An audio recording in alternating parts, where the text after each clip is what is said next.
Assalamualaikum warahmatullahi wabarakatuh. Wassalamualaikum warahmatullahi wabarakatuh. Sayyidina Muhammad wa ala alihi wa sahbihi ajma'in wa bi sadri wa yassir amri wa lahu latan min lisani yafqahu qawli. Alright. Okay.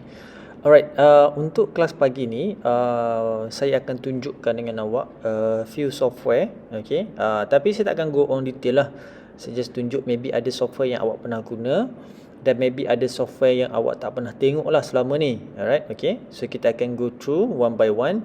Sebab apa dalam video dalam subjek kita untuk video post production ni, okay, whenever we talk about post production, the main concern is what kind of software that we are planning to use when we edit. Alright, okay. So actually sebenarnya bukan kata sebenarnya tunggu post production baru kita nak fikir software apa, tak. Tapi sebenarnya waktu pre-production daripada awal-awal kita dah tahu dah apa software kita nak pakai. Okay, sebab kalau tak silap saya masa yang awak shooting dulu yang untuk kelas produksi tu, okay, ada tak editor bersama dengan tim awak ketika you guys membuat perbincangan awal-awal tu, ada tak? Ada, sir. Ada kan? Okay. So sebenarnya bila kita buat meeting awal-awal tu ini bukan produksi ini pre-produksi ataupun pre-production, okay. So the earliest stage of a pre-production sebenarnya semua kita punya core dalam kita punya production tu sepatutnya kena ada lah. Kita kena ada director, AD, lepas tu kita kena ada DP, and then kita kena ada gaffer, lepas tu you guys punya editor, and then you guys kena ada you guys punya wardrobe, okay, and then you guys kena ada you guys punya PM and everything lah, okay. So editor ni walaupun kita nampak secara logically-nya dia akan bekerja selepas habis produksi, tapi sebenarnya editor ni kalau macam bagi saya lah, saya lebih prefer untuk dia datang the whole scene untuk dia tengok apa yang berlaku sebenarnya, okey. Tapi dia bergantung pada produksi sebenar jugalah, okey. Kalau macam for example ada satu produksi dia dah tahu editor apa dia nak pakai, macam for example seorang director tu dah tahu editor siapa yang akan edit, so editor tu tak perlu datang ke lokasi lah, sebab dia dah tahu kalau dia shoot macam ni editor dia boleh buat apa, kalau dia shoot macam ni editor dia boleh buat apa. Okey, macam sekarang ni dalam most of house production selalunya editor tu akan dikombinekan sekali dengan DOP. Maksudnya dia adalah DOP, dia adalah editor, ataupun dia adalah director, dia adalah editor. Selalunya macam itulah. Alright, okay. Itu adalah untuk pemudah cara. Kenapa? Selalunya DOP ni dia akan tahu apa director nak. So nanti bila director tu kata aku nak shot macam ni, aku nak shot macam ni, aku nak shot macam ni, aku nak macam ni, so dia dah tahu dalam ni nak apa-apa pun nak kena buat. Dan editor pun selalunya for example bila director kata okey aku nak buat shot macam ni, nanti aku nak buat effect macam ni. So dia dah tahu siap-siap. Okey, kalau aku edit macam ni, aku kena shoot macam ni. Kalau aku edit macam ni, aku kena shoot macam ni. So dia dah well prepare, dia dah tahu. That's why sekarang ni most likely every single each position selalunya dia orang akan cam sekali lah, dia akan combine. Okay, editor sebagai DOP ataupun director sebagai DOP. Sebab selalunya macam itulah. Editor sebagai DOP dan juga director sebagai editor. Sebab dua position ni yang memang akan tahu the flow of the story dan sebagainya. Alright, okay. So dalam editor, dalam position editor lah, okay, editor selalunya post production ni the main concern adalah editor lah. Lepas tu nanti baru kita akan talk about kita punya VFX artist dan sebagainya, okay. So editor ni, okay, kerja editor ramai yang saya perasan lah. Ini yang student saya yang dulu lah, okay. Student saya dulu, apa yang dia orang buat bila dia orang dah susun kan, kita dah bagi list. Kan you guys ada bagi list, okay, siapa editor, siapa director dan sebagainya. So bila part yang bagian editor tu, dia kata okay, yang editor ni korang tak payah ni, korang akan bekerja kemudian. So jadi the whole production tu sebenarnya dia tak ada tau waktu ketika pre dan juga production. Dia ada waktu post je. So dia duduk relax. Betul tak? Ada tak jadi dengan tim awak? Ada. Oh ada. So maksudnya editor awak tu dia goyang kaki lah. Betul Dia relax Dia relax. Okay. bagi saya benda tu tak salah, tapi dia akan jadi, ini tak selalulah, tapi memang terjadilah, memang quite often dalam macam for example if let's say kita ada 10 group, 7 daripada group akan mengalami masalah yang sama. Yang di mana apabila editor ni dia tahu, dia kata oh kerja aku nanti lepas korang shoot nanti baru aku kerja, so jadi aku tak payah datang. So dia tak payah datang waktu lokasi, dia tak tahu pun pre-production dia macam mana dan sebagainya. So dia tunggu footage dia untuk diedit. Okay, so apa yang terjadi apabila dia start edit, dia tak tahu storyboard macam mana, dia tak tahu apa benda yang waktu ketika shooting tu pertukaran macam mana, dia tak boleh baca dia punya apa tu director punya treatment macam mana. So apa dia buat, dia akan edit ikut kepala dia sendiri. So bila dia edit ikut kepala dia sendiri, director punya vision lain, dia punya vision lain. Dia kata, aku punya ni lagi cantik shot kalau aku edit macam ni. Apa tu dia kata, saya tak nak macam ni, saya nak macam ni. Lepas tu bila dah siap, tim-tim dah siap, lepas tu tiba-tiba barai. Bila barai, orang-orang yang dah buat kerja malas nak fikir-fikir dah. Lalas in the end of the day, bila present dengan lecturer, bila ada masalah, semua tala ataupun tunding jari pada editor. Semua tak nak menyalahkan diri masing-masing, semua salahkan editor. Betul? Ada tak yang jadi macam ni? Ada sir. Ada? Oh ada. Hani punya tim macam tu Ada dalam waktu diploma dulu ada berkata macam tu. Alright. Okay. Sebenarnya situasi dia sepatutnya dia bukan salah jatuh kepada salah editor. Tak, dia tak jatuh salah pada editor. Dia sebenarnya jatuh salah daripada awal production tu bermula. Tapi because of you guys masih lagi in learning process, so ada 2-3 part yang sebenarnya you guys dah skip. Saya boleh, ini just saya punya rough lah. Okay, roughly saya tengok banyak student saya buat. Kebanyakan team yang ambil production dengan pre-production, first you guys tak ada storyboard. Okay, kedua you guys tak ada shooting board. Okay, ketiga you guys tak ada treatment. Okay, keempat you guys tak ada short list. Okay, kelima you guys tak ada continuity punya list. Okay, betul? Betul Apa yang saya sebut tu semua betul tak? Ada tak? Storyboard tak ada. Pergi shooting storyboard tak ada. Tak apa, semua dalam kepala aku. Macam ni. Storyboard tak ada. Lepas tu shooting board tak ada. Bila storyboard dah tak ada, memang shooting board memang takkan ada lah. Sebab shooting board tu dia lagi detail daripada storyboard. Bila shooting board tak ada, you guys tak ada shot list.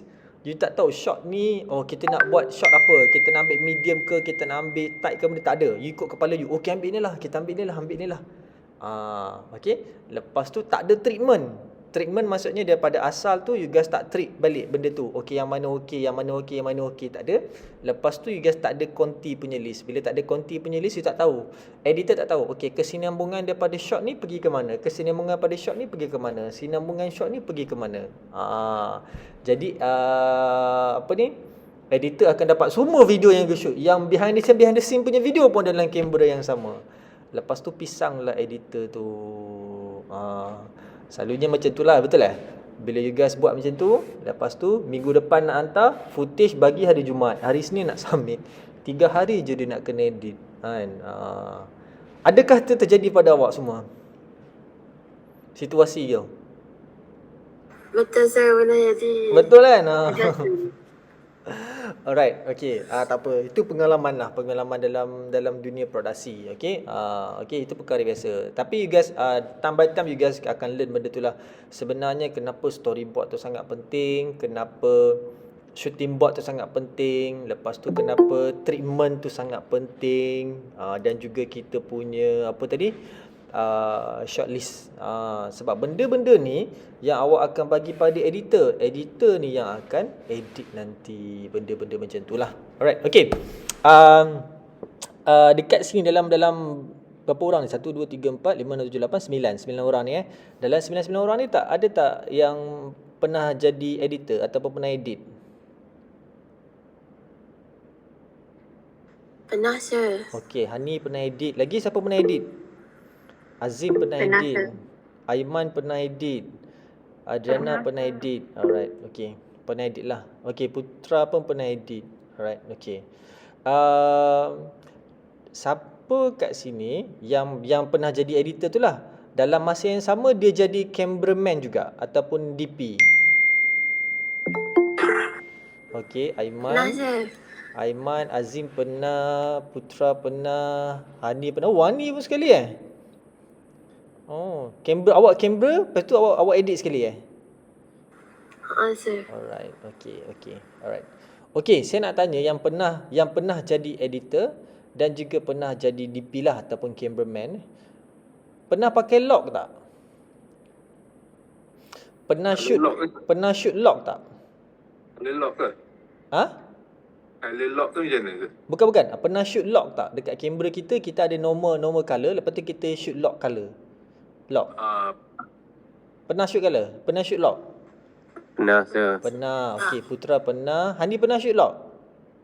Tak pernah, Sir. Tak pernah. So Putra pernah shoot. Aiman pernah shoot log? Pernah, Sir. Pernah. Tak pernah Pernah. Pernah. Awak kamera apa? Sony A7. Okey, Sony A7. Oh, hari tu awak cerita dengan saya hari tu saya ingat. Putra? A73, Sir.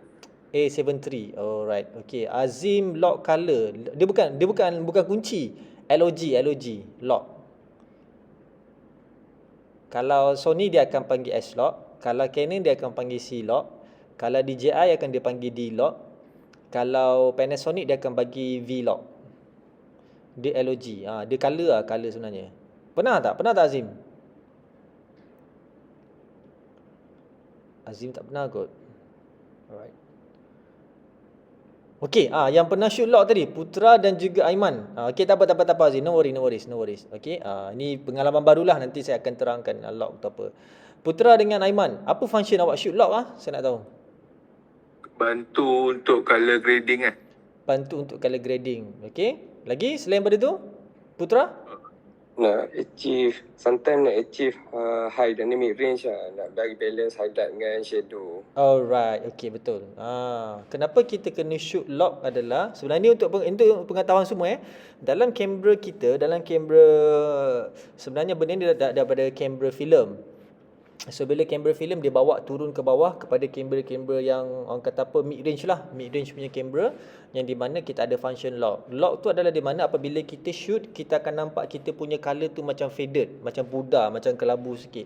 Function dia adalah seperti Aiman bagi tahu tadi, untuk kita buat color grade. Okay, kalau kita nak buat color correction dan color grade, tapi the most important things whenever kita shoot log, dan kita wajib shoot log, adalah sebenarnya kita nak shoot high dynamic range. High dynamic range tu maksudnya kita nak cuba balance antara highlight dengan shadow, supaya kita punya highlight tak burst, kita punya shadow tak crush. Okey. Maksud shadow tak crush tu adalah di mana hitam tu dia tidak menjadi betul-betul pure black, kalau putih tu dia tak menjadi betul-betul pure white. So kita ada adjustment kat situ, kita boleh buat adjust supaya gambar kita akan jadi dia punya tu akan jadi in the middle je, tengah-tengah je. Kalau kita tengok graf tu, nanti saya akan jawablah graf tu bila kita tengok graf tu, kita akan nampak kita punya gambar tu in the middle. Jadi kita punya graf tu in the middle, kita punya histogram tu kita akan nampak in the middle. Function dia tadi macam Aiman bagi tahu lah, untuk kita buat color grade dan kita adjust balik color kita. Okey. Selalunya itu pasal log. Selalunya editor ni dia akan tanya dulu dengan cameraman. Kalau katalah saya editor, saya dapat satu job, okey, bila saya nak buat projek, saya akan tanya siapa cameraman ataupun siapa DP. Dia kata sekian. Saya akan pergi jumpa dengan DP, tanya, okey, abang pakai kamera apa, abang shoot apa, abang pakai profile apa. Selalunya editor akan tanya macam tu dulu. Kenapa? Supaya dia boleh prepare apa software dia nak pakai untuk edit. Katalah for example, okey, abang shoot pakai apa? Saya pakai Alexa, Ari Alexa. Okey, abang pakai log apa? Ada 3 jenis log dekat dalam Ari Alexa tu.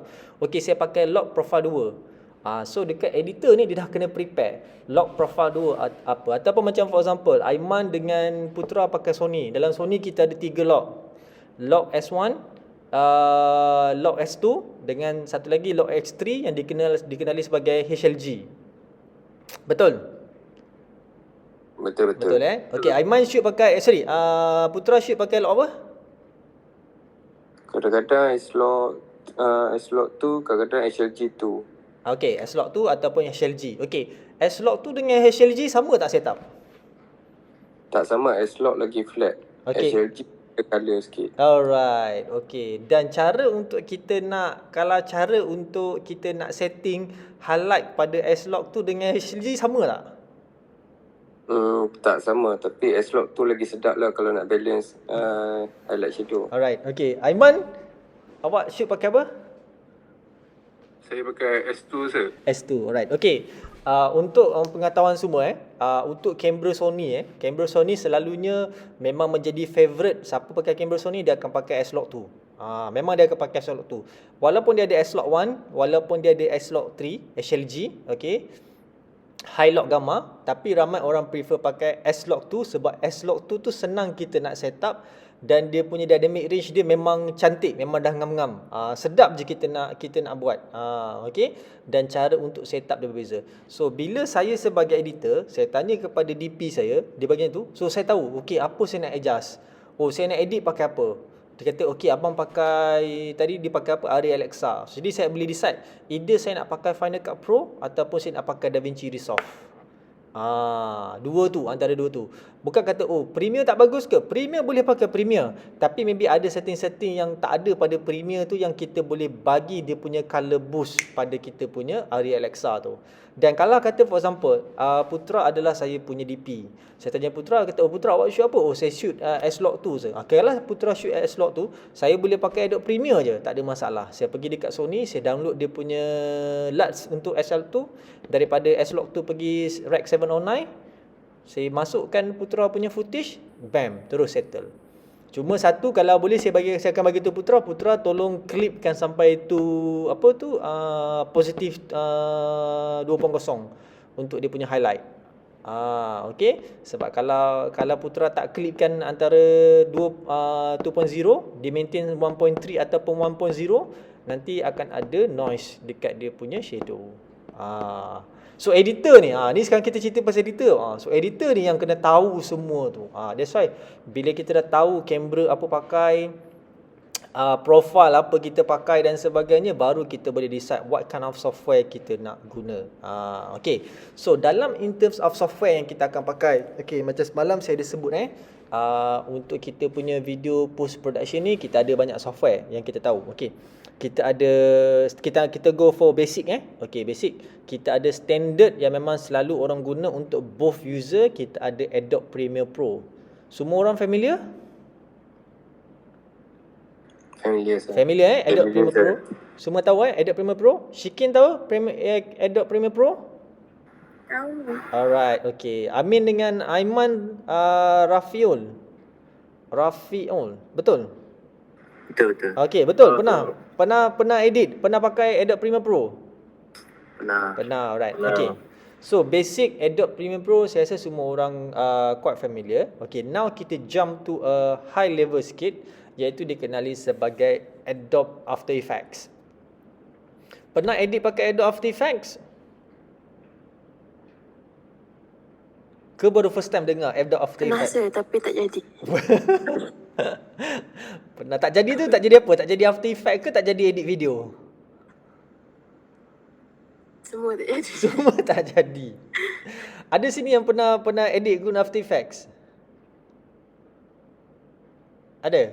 Tak ada? Okay, alright. Okay. Azim pernah, Azim? Dia pernah, tapi sampai sekarang tak faham lagi daripada segi sequence dia dan sebagainya. Okay, tak apa. Kalau Adobe After Effects ni dia sebenarnya sama macam Premiere Pro. Okay, cuma bezanya ni kita boleh sebenarnya function dia adalah based on more kepada kalau kita nak add on effects lah. Kalau kita are not planning to add effects, so kita better menggunakan Adobe Premiere saja. Ramai orang je edit video menggunakan After Effects sebab dia malas nak jump. Padahal Adobe dah bagi tahu you boleh jump antara Adobe Premiere dengan Adobe After Effects. Jump the same kita punya working file lah. Tapi ramai tak nak, ramai nak stick satu saja. Sebenarnya Adobe After Effects dan juga Adobe Premiere adalah dua benda yang sama, cuma bezanya ke After Effects you guys boleh add more effects. Dan you guys kena ada much more powerful PC lah untuk edit guna After Effects. Alright, okay? So itu dua, okay, daripada Adobe punya company. And then kita try to jump a bit lower sikit. Kita ada yang paling bagi saya okay, quite okay, not that bad, iaitu dikenali sebagai Filmora. Pernah dengar Filmora? Pernah Filmora okay, so quite familiar dengan Filmora. Filmora bagi saya is one of a good punya software, very fast cut and very fast rendering punya software. Sangat-sangat laju dia render tapi saya bagi tahu whenever you have a very fast rendering punya software, there always be a catch. You pun pelik, saya pun pelik, kenapa Filmora ni lagi laju daripada Adobe Premiere? Saya pelik. Bila saya dah tengok, rupanya dekat dalam Filmora dia gunakan background rendering. Bila dia gunakan background rendering tu dia tak bagi tahu dia simpan kat mana. Tiba-tiba bila saya buka saya punya folder dalam hard disk, folder saya sampai 10 gig, 12 gig. Dia auto render. Kalau macam dalam Adobe Premiere dengan ada software-software lain, kita boleh setkan auto dan kita tahu auto tu simpan dekat mana. Yang ni dia tak bagi tahu dia simpan kat mana, tapi tiba-tiba dia render tiba-tiba laju betul dia buat. Sebenarnya dia dah pre-render siap-siap. Every single things yang kita buat dia dah pre-render. That's why bila hujung tu once kita dah siap kita punya editing, bila kita render kejap seminit 2 minit je, padahal footage kadang-kadang 10 minit 11 minit, tapi kita render ambil masa 2 minit 3 minit je sebenarnya. Alright, okay, itu adalah Filmora. Filmora is one of a good software, a very very good software untuk kita gunalah untuk very fast cut punya software lah. And then semalam ada Hani sebut Vegas, betul? Sony Vegas. Betul sir. Okay, Sony. Betul. Alright, Sony Vegas saya tak berapa quite familiar. Yang the last one hari tu yang awal-awal dulu saya pernah guna, I think Sony Vegas 7. Saya tak tahu sekarang ni berapa dia punya version. Boleh cerita sikit ni, awak pakai ada version lebih latest daripada saya? Saya dah tak pakai Sony sebab saya pakai Premiere Pro. Oh, Premiere Pro. Yang Sony dulu awak pakai Sony apa? Version berapa? Tak ingat dah sebab waktu diploma dulu lah. Degree dah tak pakai Sony. Dah tak pakai Sony. Okay, apa best pakai Sony Vegas tu? Effect dia banyak jugalah. Oh, in terms of effects lah In terms of rendering? Dia ikut kita punya voltage lah. Kalau voltage tu besar, dia lambat lah juga. Okay. Kalau voltage handphone, cepat je lah. Alright, okay. Okay, Sony Vegas juga adalah satu software yang memang sangat-sangat famous dan memang ramai orang gunalah dulu. Okay, sebab satu adalah dia sangat-sangat cepat, memang sangat-sangat laju dan sangat-sangat cepat, dan dia punya tu macam tadi Hani begitulah, dia banyak dia punya special effects, dia punya goodies dia banyak lah. Kalau kita buka Adobe Premiere, awak nak cari goodies ni susah sikit, awak kena masuk plugin lah, kena install ni dan sebagainya. Dalam Sony Vegas dia dah ada lah. Okey, bagusnya saya cerita kenapa Sony Vegas ni bagus. Dulu filmmaker, short filmmaker, kebanyakan orang banyak guna Sony Vegas ni. Satu sebab dia ringan, kedua sebab dia window based lah. So bila window based ni senang dia orang nak cari those effects, extra effects untuk dia masukkan dalam dia orang punya software lah. Tu ramai orang guna. Dan ramai orang tak guna Adobe Premiere sebab Adobe Premiere dia quite heavy. Dia sangat-sangat heavy. Macam saya cerita semalam, there was a certain time I will use a normal punya software to edit my project. Then there was a certain time I will use my Adobe Premiere or high-end software to settle down all my projects. Depends on what kind of projects that I getting lah, right? Like for example, if I shoot for TVC, TV commercial, or maybe very orang kata particular punya short film, dan saya akan gunakan very high end punya software. Because of what? Because there was a certain things yang memang saya akan nak. Saya nak kena buat color grade, saya nak kena buat color correction, saya nak kena adjust ni, in which in this normal particular punya software yang memang takkan boleh buat.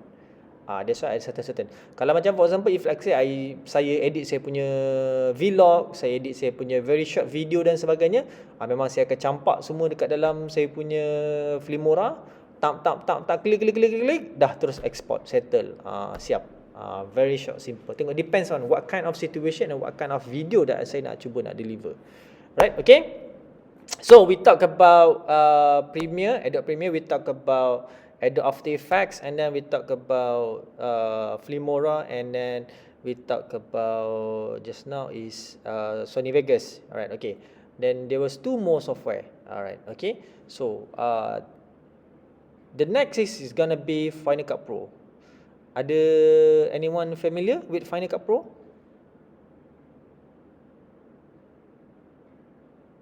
Pernah dengar tak? Tak pernah lagi. Tak pernah dengar? Pernah, tapi tak pernah pakai. Pernah dengar tapi tak pernah pakai. Alright, okay. Betul sir. Pernah dengar tapi tak pernah pakai. Okay. Alright. Okay. Final Cut Pro adalah satu software yang memang basically and particularly khas dicipta oleh Apple untuk pengguna Apple sahaja. Alright, okay. So Final Cut Pro, kalau awak nak pakai Final Cut Pro, you must have a Mac first. What kind of Mac? MacBook Pro, Mac Mini, iMac or Mac Pro, okay. Every single each Mac user are able to install. Kalau you cakap saya nak install dekat PC, ada PC punya version. Yes, there was a PC version, but you won't get the similar experience whenever you use Mac with Final Cut Pro. So because of kebanyakan video editor, diorang ada Mac, so diorang gunakan Final Cut Pro. Okay, apa bestnya pakai Final Cut Pro? Okay, saya dah pakai Final Cut Pro lama, since 2009. 2009 saya dah pakai Final Cut Pro. There was early version lah. Dulu saya pakai Final Cut Pro 7. 7 tu memang terlampau lama lah. Terlampau lama, dah 10 tahun diorang buat. Lepas tu baru diorang terus jump naik Final Cut Pro 10. Okay, so kiranya daripada Final Cut Pro 7 tu lah. Okay, apa bestnya pakai Final Cut Pro 7 ni? Final Cut ni dicipta oleh Apple untuk video editor dan dia harus diinstal dalam sistem Apple.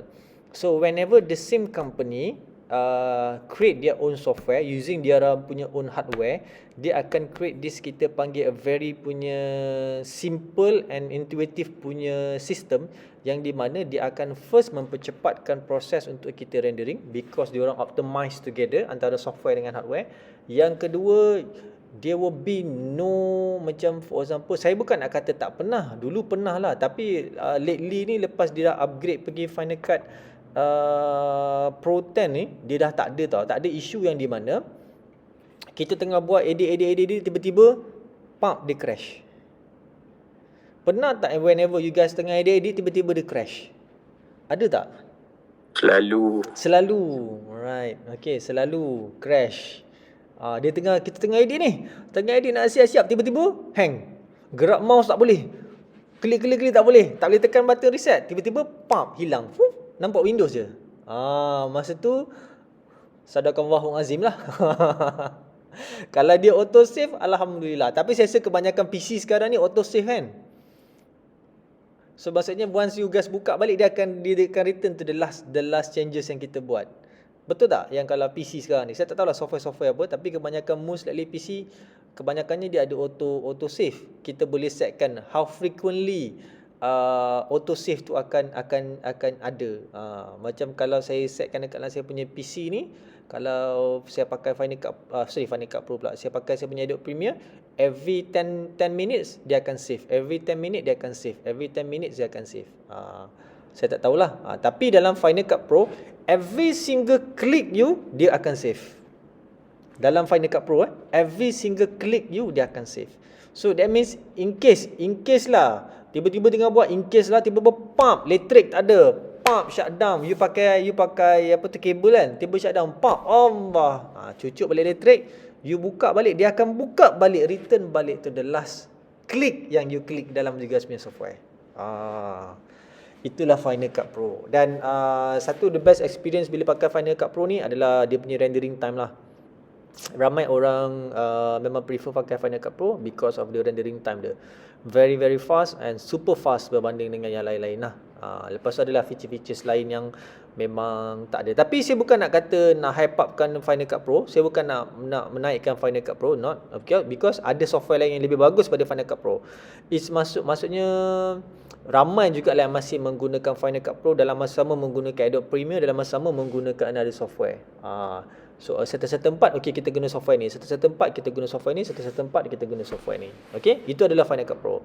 Alright, supposedly if let's say kalau kita ada physical class, saya boleh bawa you masuk lab iMac yang ada kat kita punya campus tu. That one I'm not sure that they have Final Cut Pro inside those iMac, because those iMac is early 2011 punya version. I think quite saya rasa yang tu macam dah lama sangat lah. Alright, very very lama kan. So jadi saya tak sure dia orang ada Final Cut Pro ke tak ada Final Cut Pro. Supposedly you need to learn on how to use Final Cut Pro, because most likely in industry kebanyakannya kalau kita masuk TV3 Astro, dia orang banyak pakai Final Cut Pro lah. Even though RTM pun pakai Final Cut Pro. So bukan saya nak kata Premiere tak ada. Memang ada di-install, tapi most likely kebanyakannya memang menggunakan Final Cut Pro lah untuk edit. Alright, Alright, and the last software yang kita nak tahu adalah ni, DaVinci Resolve. Pernah dengar tak DaVinci Resolve? Pernah? Pernah edit pakai DaVinci Resolve? Tak pernah lagi. Siapa yang pernah edit pakai DaVinci Resolve? Ada orang pernah edit pakai DaVinci Resolve? Tak ada right. Bagi saya sebab saya adalah pengguna DaVinci Resolve the first version DaVinci Resolve sampailah sekarang ni DaVinci Resolve. Bagi saya DaVinci Resolve tu is very very powerful punya. Kalau inilah nasihat saya. Saya bagi tahu kalau you guys ada masa and then you guys nak be professional, editlah guna DaVinci Resolve. Saya bagi tu clear, editlah guna DaVinci Resolve. Sebab DaVinci Resolve ni adalah satu software yang sangat-sangat powerful, yang sangat-sangat professional lah kalau kita guna. Kalau you keluar, you masuk industri, kalau orang tanya, edit video pakai apa? DaVinci Resolve. Orang akan respect you kau. Saya bagi tu clear. Dia macam level lah. Kita macam for example macam ni. Kalau you pakai Adobe Premiere ni, macam for example you pakai Samsung. Engkau edit pakai apa? Aku pakai Adobe Premiere. Okeylah. Standard lah. Aku pun boleh pakai Adobe Premiere. Kalau dia kata, engkau edit pakai apa? Aku edit pakai Final Cut Pro. Wow. Dia Final Cut Pro tu kira macam iPhone lah. Dalam banyak-banyak iPhone tu, iPhone Okey.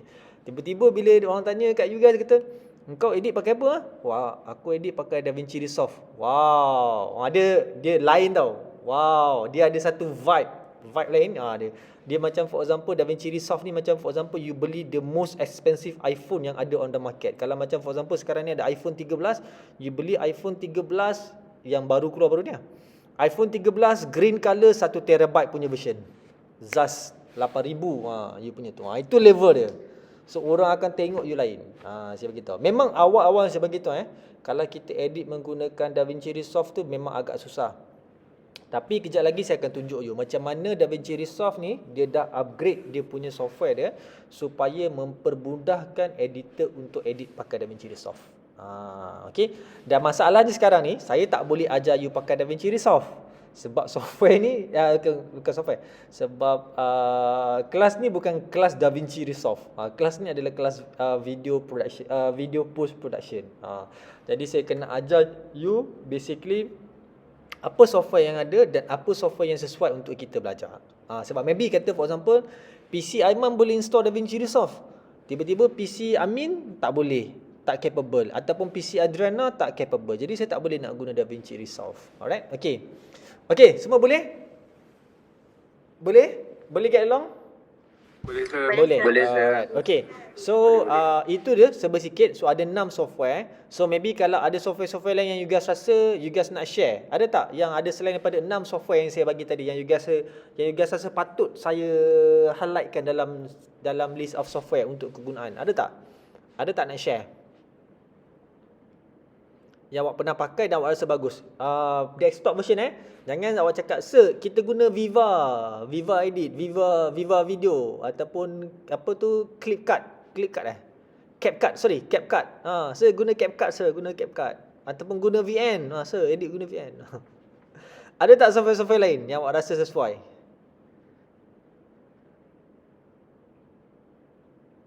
Ke memang software tu je yang awak tahu?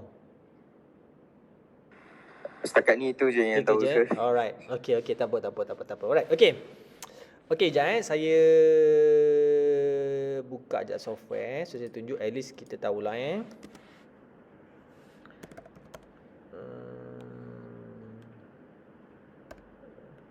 Filmora. Okay.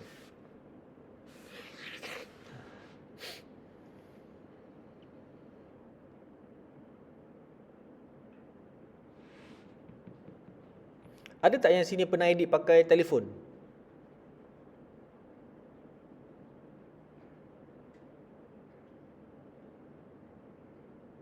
Ada tak? Dia shoot video-video, lepas tu dia edit pakai telefon? Tak pernah sir. Tak pernah?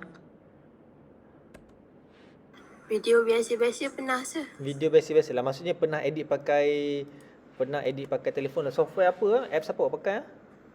CapCut. Sebab Kalau kat iPad ada LumaFusion, agak okey juga lah. Okey. Dia punya software. LumaFusion tu is another level lah. Another level. Saya tahu. Sebab LumaFusion tu kena bayar RM129. Alright, itu another level lah. Kalau dapat diskaun boleh dapat RM79. Ya, pasal saya punya ni tak boleh buka. Sekejap. Lain selain daripada LumaFusion, ada tak software lain?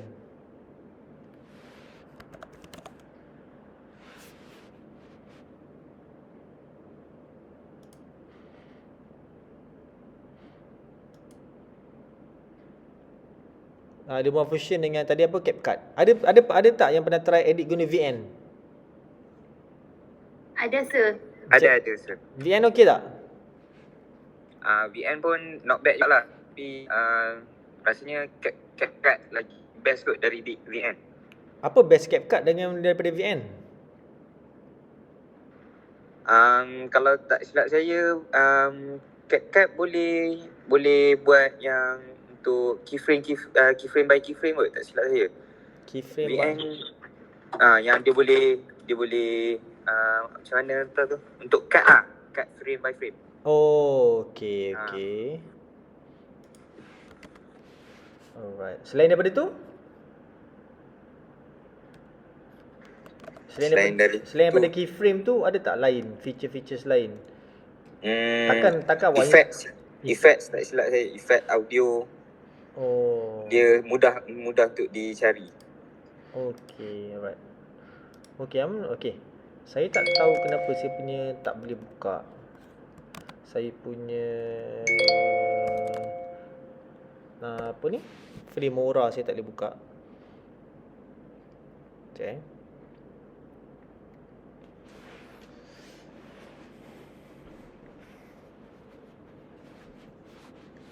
Okey, boleh saya tahu tak dalam PC awak sekarang ni apa software yang awak dah install untuk video editing?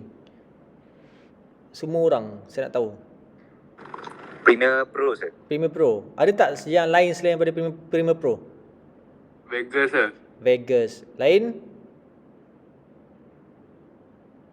Premiere Pro je. Premiere Pro Okey. Sebab kalau boleh kita stickkan one software lah untuk kita gunakan untuk kita edit.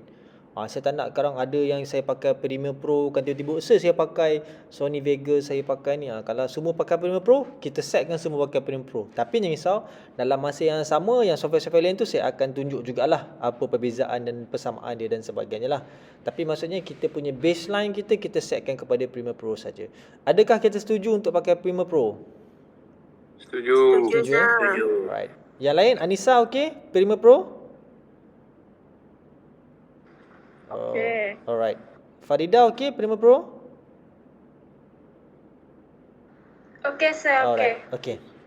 Alright. Okay, so saya akan tunjukkan dengan awak sekejap. Ni.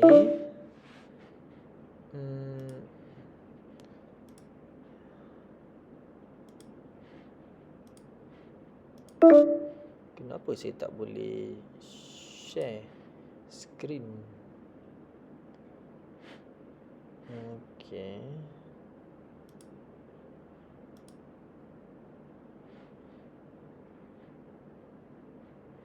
Windows.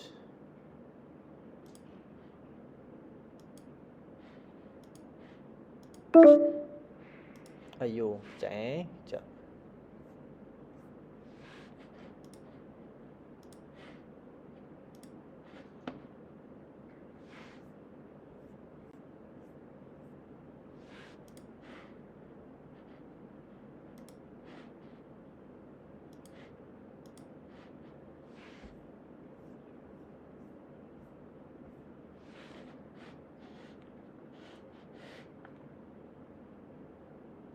Oh, padahal sorry. Saya silap. Okey, saya share screen. Tak boleh juga.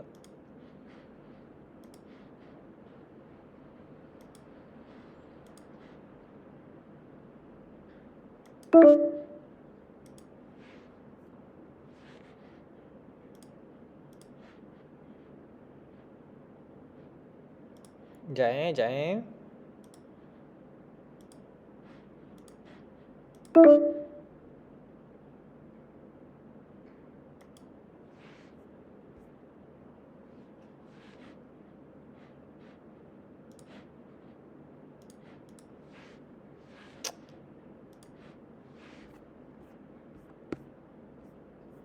Mana Premiere Pro?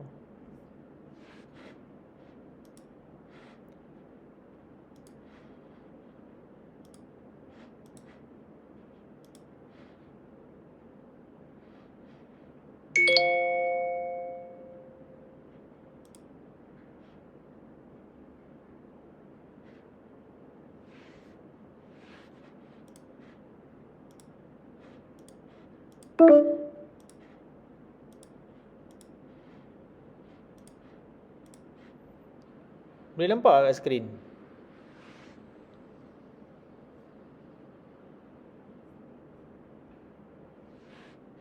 Nampak?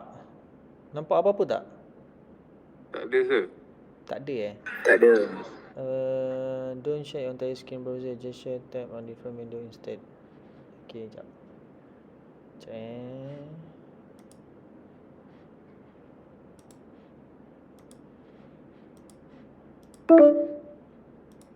There was a problem. Saya nak share saya punya screen. Sorry, Nanako. Okay.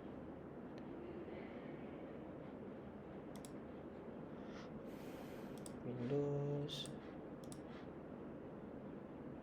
Okay, saya cuba share lagi sekali. Ada tak? Tak ada juga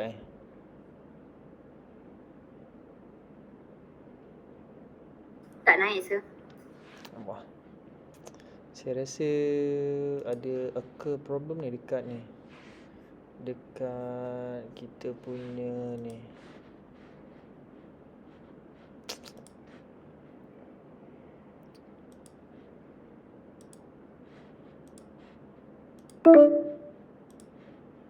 Okey, tak apa. Memang tak boleh share. Saya rasa there was a problem dekat Google ni. Nanti saya tu. Alright, okey, tak apa. Saya just bagi brief explanation tentang kita punya software tu. InsyaAllah the upcoming classes saya akan tunjuk one by one every single software tadi. Adobe Premiere, Wondershare, Adobe After Effects dan juga Final Cut Pro, and juga satu lagi tu adalah DaVinci Resolve. Alright, okay. Nanti baru kita akan tengok macam mana the things akan go on. So far basically saya akan bagi untuk kelas hari ni, kita just bagi sharing knowledge about kita punya software lah. Which one is okay, which one is not okay, which one is okay, which one is good, which one is not good. Alright, okay. Ada soalan nak tanya berkaitan dengan software?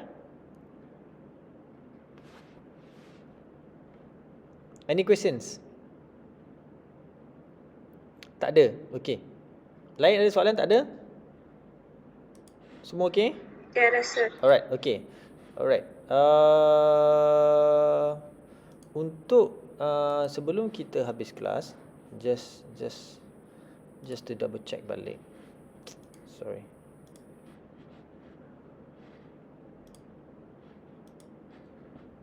Sebelum kita habis kelas, kita punya kelas by today is 8.10, betul? Betul. Okey, pukul 10, 11 ada tak siapa-siapa ada kelas? Saya ada kelas. Pukul lepas habis ni? Lepas habis ni pukul 10 ni awak ada kelas continue Oh, sebab saya baru nak drag nak jadikan 9.11. 10.11 Okey. Semalam kelas kita 3.4 betul 35. 35. Okey, 35. Alright, okey, tak apa. Maksudnya 2 jam lah. Alright. Okey, tak ada masalah. So, kita punya timing maintains the same. Kalau in case kalau ada apa-apa, saya akan bagi tahu lah. For example macam pagi tu hujan ke dan sebagainya, kelas akan tolak pukul 9, 10 ke macam mana, saya akan bagi tahu. Alright, so far semua okey. Alright, okey. So, untuk minggu depan, make sure kalau boleh yang tak ada Adobe Premiere, install Adobe Premiere. Itu saja dulu untuk Adobe Premiere, sebab kita akan start guna Adobe Premiere. Dan lepas tu nanti kita akan start kita punya kelas by next week lah, untuk kita punya yang teori nanti. Alright, okay. So kalau tak ada apa-apa soalan, saya rasa saya sudahi kelas kita dengan wabillahi taufiq wal hidayah. Wassalamualaikum warahmatullahi wabarakatuh. Assalamualaikum. Waalaikumsalam. Thank you, sir. Sama. Thank you, sir. Sama. Thank you, sir. Thank you.